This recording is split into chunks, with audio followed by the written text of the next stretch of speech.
Hey guys, it's Julie B. Deep Dives. From Season 3 has finally begun, and it looks like some answers are coming at last.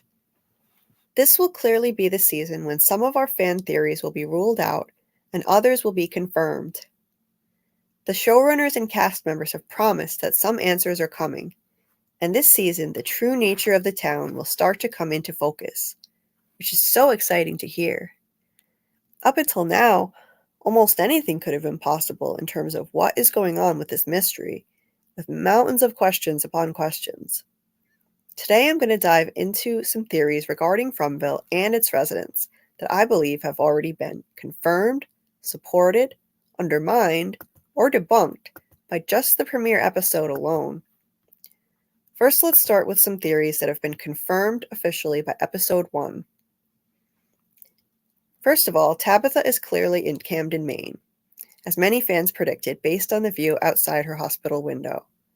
But I was more sure of this than most, because I recognized the view from my hikes outside of Camden, as I explained in my video, The Flight of Tabitha. This is a shot that I took in 2017. I also believed it was most likely to be Camden because the trailer showed us that an ambulance with Knox County written on the side of it will arrive in Fromville this season, and Camden just happens to reside in Knox County, Maine. This was too uncanny to be a coincidence for me. Sure enough, in episode 1, a doctor informs Tabitha that she is, in fact, in Camden, Maine. Which leads me to my second confirmed theory. The ambulance that will arrive in Fromville is also from Camden, Maine. Although it hasn't arrived yet, we got confirmation. Now take a look at the back of this ambulance. It says 1069 on the back, right there, near the top. Now, compare that to this shot from Season 3, Episode 1, of an ambulance parked in front of St. Anthony's Hospital from which Tabitha is escaping. It's a blink and you'll miss it moment. But if you look closely, we can see it has the same number as the ambulance that was shown in the trailer arriving in Fromville. Right on the door there, and then up near the top on the side, in two different spots, it says 1069.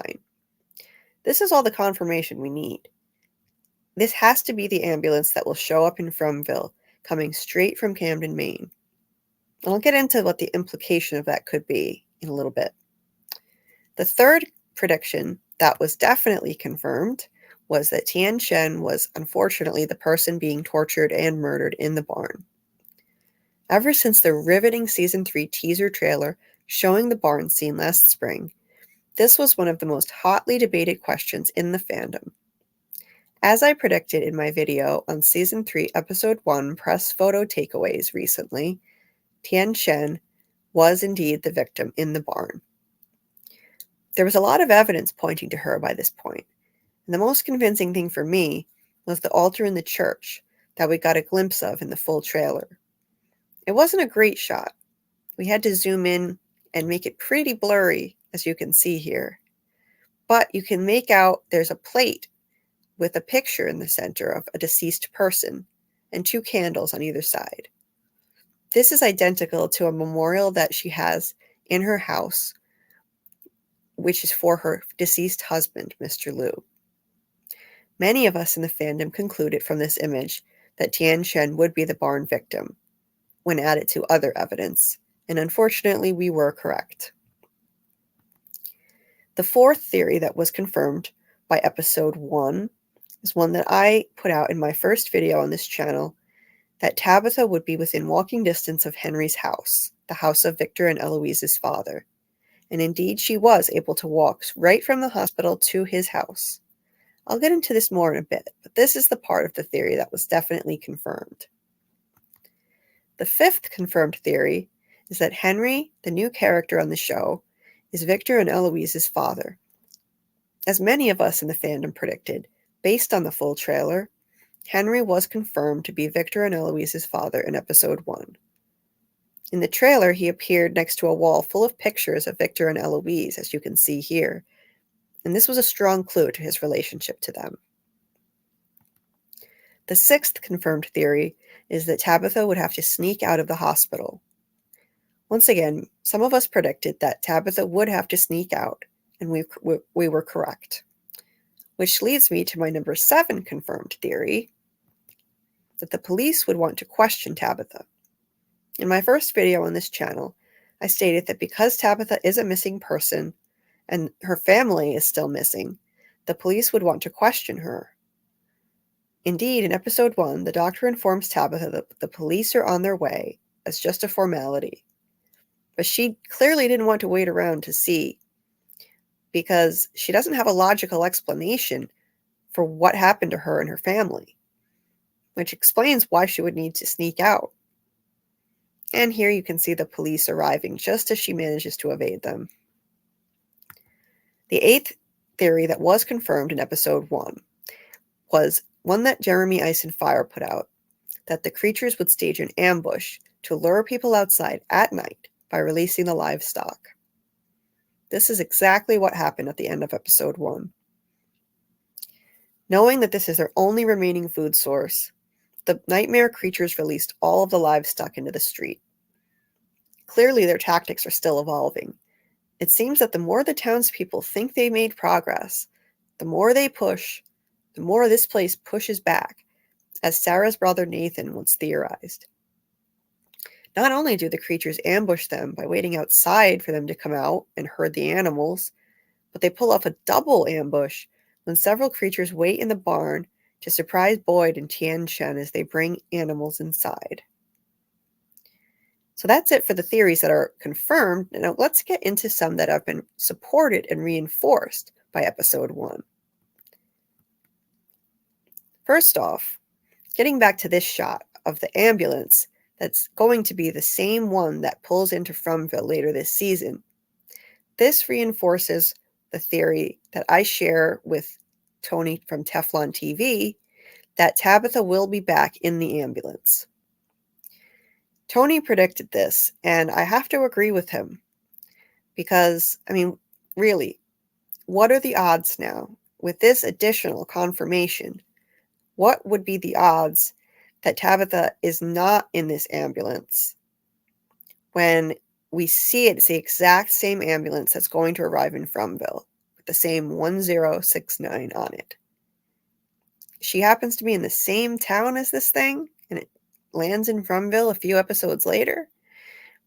It's looking pretty likely that she's going to be in the ambulance, but that could actually be a red herring.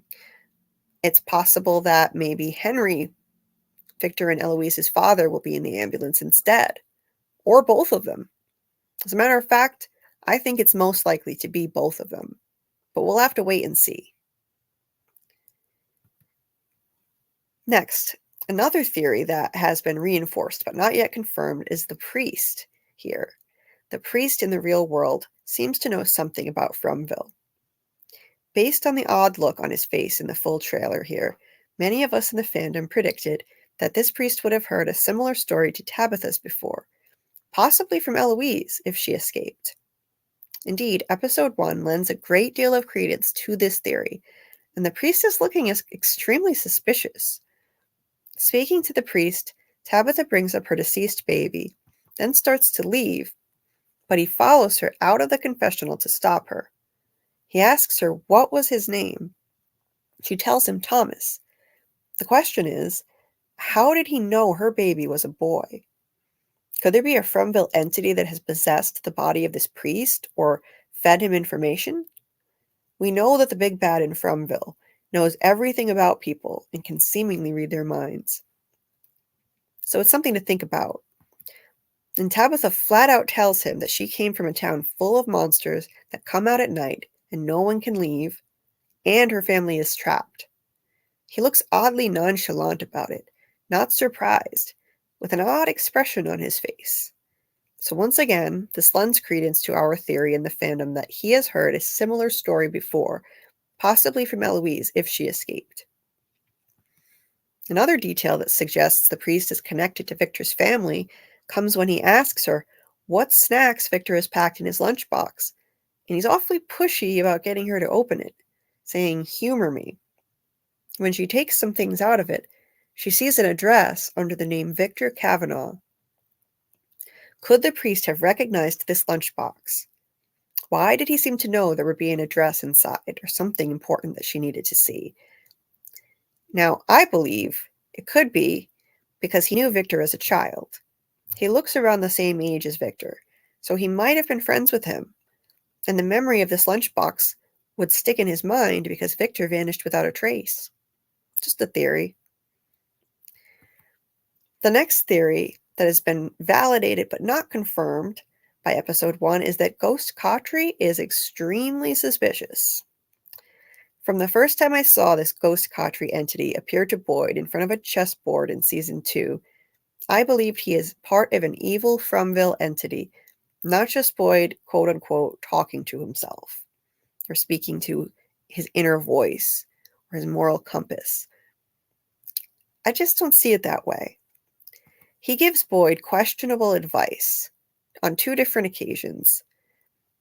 And at one point, when Boyd wasn't receptive to his advice to protect Sarah and lie to Kenny, he picked up a pawn that was stained with Kenny's father's blood, walked up to Boyd, and pointed the pawn at him while he spoke, which is a clue to me that this entity is using Boyd as a pawn, manipulating him.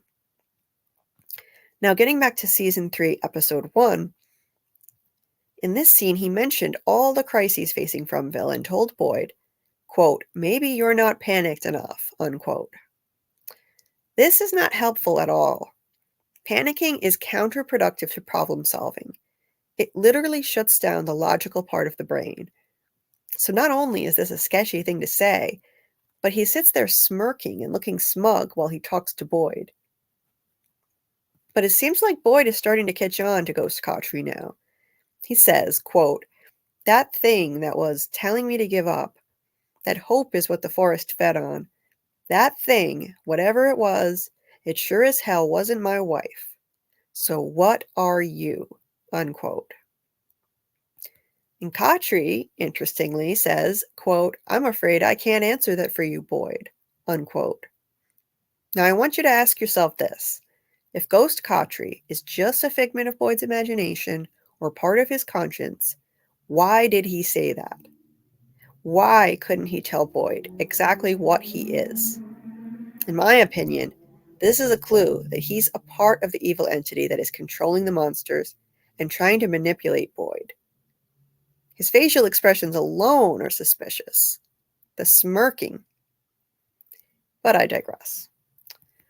Another theory that is reinforced by episode 1 is that the boy in white can appear in the real world and might have reached out to people to draw them in, possibly, like Other Khatri.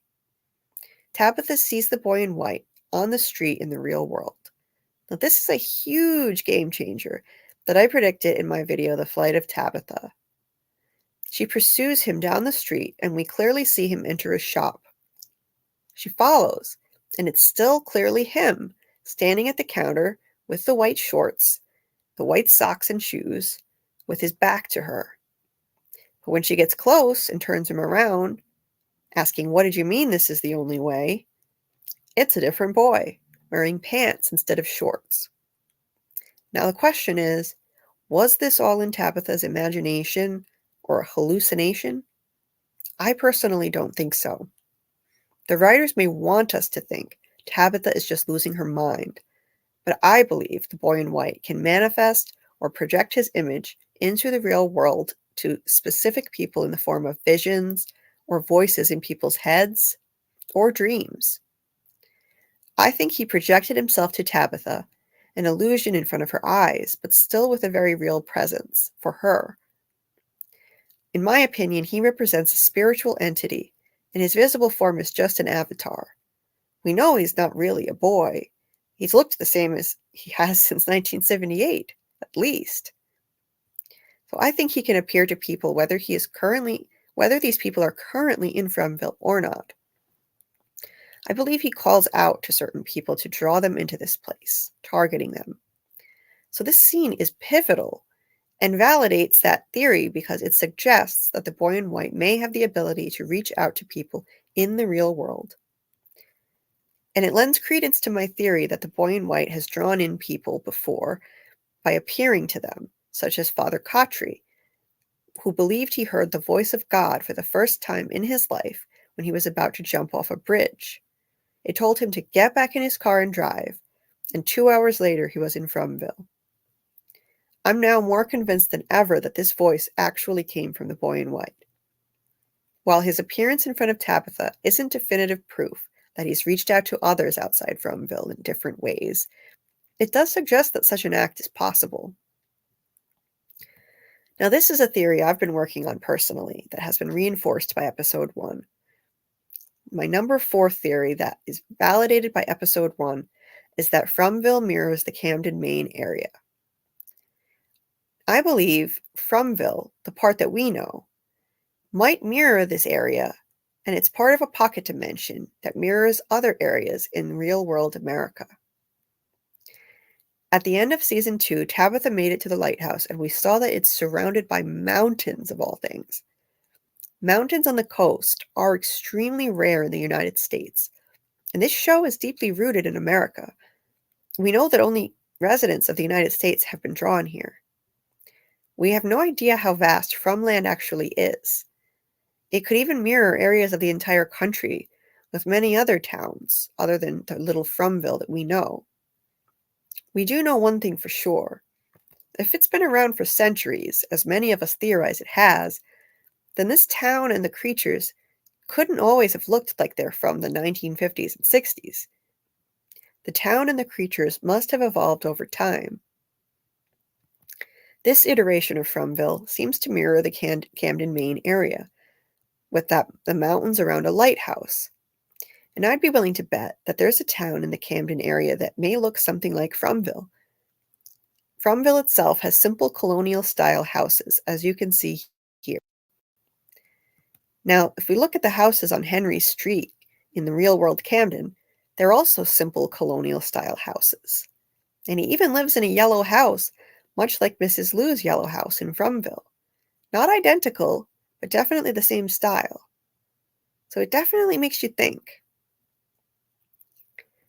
The fourth theory that is validated by episode 1 is the boy in white deliberately sent Tabitha to the vicinity of Victor and Eloise's father, Henry. I discussed this theory in my video on Tabitha, and I believe it's validated by the uncanny fact that of all the places in the country where she could have landed, she found herself within walking distance of Henry's house. The boy in white told her before he pushed her out, "I'm sorry, I really am. This is the only way." The only way for what? I believe this is a clue that he sent her out with a specific mission in mind.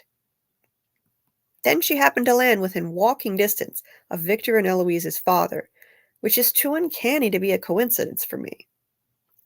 Her family had been traveling from Arizona when they got stuck into Fromville, nowhere near Maine. While she's walking down the street in Camden, the boy in white appears to her, gets her attention, leads her to a shop, and when she exits the shop, she's facing a church. The priest in that church encourages her to open Victor's lunchbox, where she finds Henry's address. It all feels like it was orchestrated by the boy in white to me, and that's the theory I'm going with. Even Tabitha seems to recognize that this can't be a coincidence, that she found Victor's father so easily. She says to someone in the second trailer that the show put out, off screen, she says to this person, "I think I was sent here to find you." I predict the person she's speaking to will be Henry, probably in episode 2. The fifth prediction or theory that's been validated but not yet confirmed by episode 1 is Eloise may have escaped from Fromville as a child, lived with Henry, and painted everything in his basement. This one is still up in the air, but on Henry's wall there is a picture of Eloise wearing the same sweater she was wearing in Victor's flashback from the night his sister ran after their mother. This could be evidence that she got out, and maybe this is just one of her favorite sweaters. Or the picture could have been taken before she got to Fromville. We don't know how long she lived there. Now, I've believed for a while that Eloise escaped Fromville, lived with her father Henry, and was haunted by visions of Fromville entities and images, which she painted to an obsessive extent, based on the sheer number of paintings in this basement. No one would have believed her insane story about a town where monsters come out at night and everyone is trapped. Her mental state would be so traumatized that she would become like a female version of the adult Victor, unsure if her memories are even real or if they were dreams. As an adult, she may have hung the bottles in the tree in the hope that she could re-enter Fromville and look for her mother and brother. Now, this theory is likely to get confirmed or debunked in episode 2, as Eloise's father Henry will speak to Tabitha, and we will at least learn if Eloise made it back to him and painted all the artwork or not. It's also possible that Miranda painted all of this before they even arrived in Fromville, possibly through premonition visions, which would be truly mind-bending. Maybe Miranda actually got out and didn't pass away, as Victor thinks, since his memory is unreliable. But I doubt that. If Miranda painted these things, I believe it was a premonition before they ever got to Fromville. So we'll have to wait and see on that. Now, the theories that have been debunked by episode 1. This is a really fascinating theory, which I believe originated with Taryn Matheru, that Eloise is Tabitha's mom. It's super interesting. Basically, in this theory, Eloise escaped Fromville as a child, eventually gave birth to Tabitha. And if Tabitha was raised in foster care by Latino parents, or if her father was Latino, that could have explained why she has a Latina accent. But in episode 1, after she escapes from the hospital, she borrows a stranger's phone and calls her mom, who we can hear speaking with a thick accent. Eloise would not have an accent like this. We could see in Victor's flashback that she was a Caucasian little girl. So I think it's safe to say now that Eloise is not in fact Tabitha's mom, although it's certainly a fascinating theory. The second theory that has been debunked is that Tabitha went back in time when she was pushed out. Some fans have theorized that when she was pushed out of the lighthouse, she went all the way back to 1978, or maybe to 2005, when her daughter was born, and she lost the bracelet in the hospital. But it's pretty clear from episode 1 that Tabitha is in the present-day real world. She borrows a stranger's phone to call her mom, and the phone appears to be a modern smartphone. Also, time has appeared to pass at the same rate as it is in Fromville. A doctor told Tabitha at the end of season 3 that some hikers found her 3 days prior. And in episode 1 of season 3, in Fromville, we pick up 3 days after the events of the season 2 finale, which would imply that time runs concurrently in the real world and in Fromville. And as far as Tabitha and the bracelet, she's not actually the one who has it currently.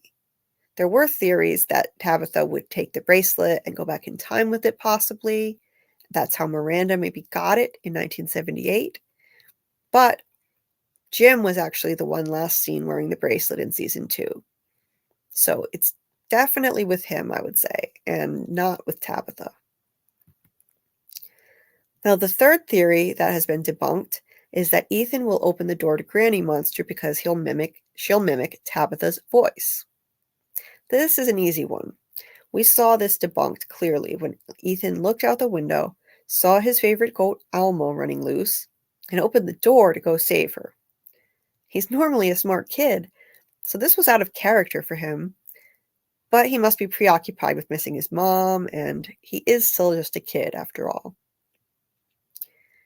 Next, I'm going to go into theories that are basically undermined by the season 1 premiere. Not debunked, but undermined and less likely to be true. The first one is that the residents of Fromville are all deceased and in purgatory or hell. I think we can safely assume now that this is not the case. It's highly unlikely because Tabitha escaped and called her mom. Now, could she somehow be in another level of purgatory or hell? It's not out of the realm of possibility, but I personally doubt it. And I really wouldn't want to see this be the answer to all of this mystery. Now, the next theory that has been undermined by episode 1 is that the ghoul in Elgin's dream is a future version of Fatima. In Season 2, Elgin almost drowned in his sleep while dreaming of a ghoul who was pushing him under the water, and she looked suspiciously like a shriveled-up Fatima, wearing a similar kimono and with long black hair. Many fans theorized that this was a vision of a future deceased Fatima, especially when we found out that her pregnancy is going to become a health crisis in Season 3. Now, I personally was really starting to think that this is probably her, with the life drained out of her due to this unnatural pregnancy that she's dealing with. But in episode 1 of Season 3, the ghoul appeared to Elgin in a dream again. And this time she doesn't look much like Fatima at all. Elgin says he feels like something is watching him. And there she appears wearing a full Japanese kimono and looking different than the version from Season 2. It's definitely supposed to be the same entity, a dried-up husk of a woman with straight hair, unlike Fatima's hair. The show put out a casting call this season for a creature that asked for a woman of Asian descent. Now, Fatima is Iranian, which we would normally call Middle Eastern, although Iran is technically part of Asia. Another Season 2 theory regarding this ghoul is looking less likely now as well. She may not actually mean him any harm. In this new dream, she places her hands on his face, and actually that doesn't seem threatening, even though he's terrified because of the way she looks. It appears as if she could be trying to heal him in some way with her hands, or send a clue to us as the audience that she has healing power. Something to think about. The third theory that has been undermined by episode 1 is that there will be a group of people living in the old village of cabins, similar to the others on Lost. This theory is looking much less likely now. Jim and Kenny found the village of cabins in episode 1, and they appear to be deserted. They said they were going to investigate the village before camping out for the night, and they obviously didn't find anyone. However, as they're camping out inside that night, they do hear footsteps approaching outside the cabin, so we'll have to wait and see if that is a creature of some kind, an animal, or a person. I predict that it will be a loner who has been living out there for many years, like Danielle Rousseau on Lost, a character who lived on the island by herself for years. Or it could be Christopher. Christopher actually could be a loner who lived out there. We never learned what happened to him from Victor, if he ever found his body, or what happened to him after the total massacre of 1978. So it would be interesting. Now, he would be really elderly at this point, but it could be Christopher. And that would be an interesting twist. It could even be Eloise if she never escaped, which would be another interesting twist. Next, I'm going to go into some theories that are still just totally unclear. Number 1, Tabitha is in a level 2 of Fromville. This is a popular theory that is still too unclear to say one way or the other. I personally see evidence that Tabitha is in the real world. Again, she used a stranger's smartphone to call her mom, who mentioned how long that Tabitha has been missing for quite a while. At first, fans thought it said level 2 outside her hospital room as well, but on closer inspection, we see that it says level 12. Now, on the other hand, there are still details that could suggest maybe she is in a level 2 of Fromville. The fact that she saw the boy in white could indicate that she is in another level, but I personally believe that he can just project himself into the real world once again, in the form of visions or voices. Some fans are also pointing to the priest as evidence of a level 2 of Fromville. He did have a strange expression on his face multiple times and didn't look surprised as Tabitha told him about her experience in Fromville, which is just insane. He somehow knew that her deceased baby was a boy, once again, and even though she never specified a gender, he said what was his name. And again, he was strangely insistent on her opening Victor's lunchbox and looking inside, almost as if he knew there was something in there that he wanted her to notice. The jury is still out on his strange behavior.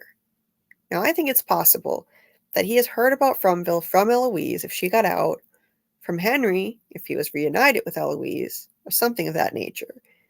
That would explain why he didn't appear surprised by Tabitha's story. And again, he looks like he's around the same age as Victor, so maybe they were friends when they were kids. As for how he knew her baby was a boy, well, that could have been an error in the script. Or maybe, again, a Fromville entity fed him that information, or possessed him. You never know with this show. Something else that still remains unclear. Number 2, the totems ward off evil. We don't know yet what the purpose of these scarecrow totems may be, but many fans believed they could act as a stronger version of a talisman that could protect the old village of cabins in the background there. When the full trailer came out in August, during one of Jeremy Ice and Fire's live streams, I pointed out that these 3 totems could represent the saying, "Hear no evil, see no evil, and speak no evil," which I discussed in my own live stream earlier this week. In English, this expression is typically used in reference to those who choose to turn a blind eye to wrongdoings, but its original meaning, rooted in Confucianism, is to teach prudence and the importance of avoiding evil. I personally believe this is a clue that the totems are a warning to people not to enter this area, or they may actually ward off evil and serve as a stronger version of a talisman, as a lot of fans have been thinking. Then there's the fact that they're built like scarecrows. I think that the infamous crows in this place are not on the side of good. So, something to think about too. Now, number 3. This is another theory that is still up in the air after episode 1. Tabitha will find her fellow Fromville residents plugged into a simulation somewhere. Now, a lot of fans thought that this might happen in the hospital, that she might run across everyone from Fromville plugged into headsets, and she would be prevented from leaving. Now, she wasn't prevented from leaving. I mean, she successfully sneaked out, so we can't be sure if her fellow Fromville residents really are plugged into a simulation in the hospital or elsewhere. And if that's the case, the doctor could have lied to her about her being found by hikers 3 days before. It's still a possibility, but I personally hope it won't be a simulation, because it's a concept that has been overused. Now, another theory that is still way too up in the air to say for sure is that Abby was right and people have to, quote-unquote, die to escape Fromville. This is not a theory I believe in, but it's still up in the air. Tabitha was pushed out of a very tall lighthouse and survived, so one could argue that her supposed body might be laying on the ground beneath the lighthouse. In that case, the hospital staff would have had to lie to her about being found on a hiking trail, when in reality, she had just emerged from some sort of shared dream state or simulation. In episode 1, no one made it to the lighthouse area to see if her body might be there. So far, we haven't seen Tabitha encounter any characters who died in Fromville, though. Some fans have noted the resemblance of the priest to Martin from Boyd's Dungeon Dream State, but they are actually 2 different actors, and I don't think it's the same person. Now, I personally am not a proponent of this theory, and I think that Tabitha's survival after her fall from the lighthouse, with only cuts and bruises, can actually be explained in this way. I think that the lighthouse is actually a portal, and it dropped her onto a hiking trail from a much lower height than the actual lighthouse in Fromville. In this way, she wouldn't sustain serious injuries. So again, I personally don't believe in the theory that people have to supposedly die to escape Fromville. And if we were to find that out, if we were to actually see people plugged into a simulation, or if we were to see people alive walking around who died in Fromville, I think it would really cheapen the emotional impact that their deaths have had, such as now Tian Shen and Father Khatri in season 1. So I personally hope that this won't happen.